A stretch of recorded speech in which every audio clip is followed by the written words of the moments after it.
Sunday था, fresh mood में थे कि जी लेट उठेंगे, तो हमें को कॉल आई है, बल्कि टीवी पे ही पढ़ा हमने को 8 सवा 8 बजे।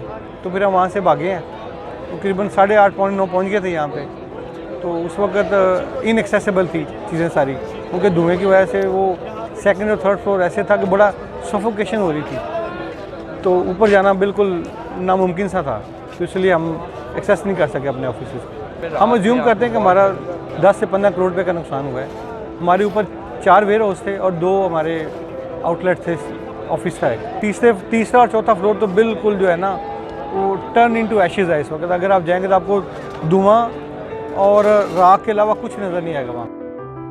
जब मैं आया 6 बजे का टाइम था और उस वक्त कुछ इतना ख़ास मतलब एक ऑफिस में सिर्फ आग थी और वो कंट्रोलेबल थी, मतलब इतना ज़्यादा मसला नहीं था। नीचे मैंने देखा कोई 7-8 ट्रक्स का ये गाड़ियाँ हैं पानी वाली, और मैं सुकून में आ गया कि इंशाल्लाह ताला कंट्रोल कर लेंगे।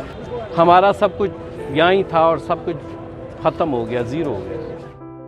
हमारी खान साहब से, पीटी गवर्नमेंट से और सीएम पंजाब से और पंजाब गवर्नमेंट से भरपूर अपील है कि आके ताजरों की बात सुने, आपके इनके मसाइल सुने।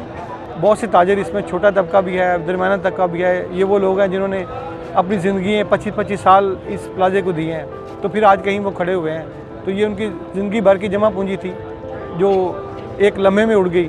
तो थोड़ी बहुत भी गवर्नमेंट अगर सपोर्ट करेगी उनको, तो मेरा ख्याल है उनका भला हो जाएगा और वो अपने पाँव पे खड़े हो जाएंगे।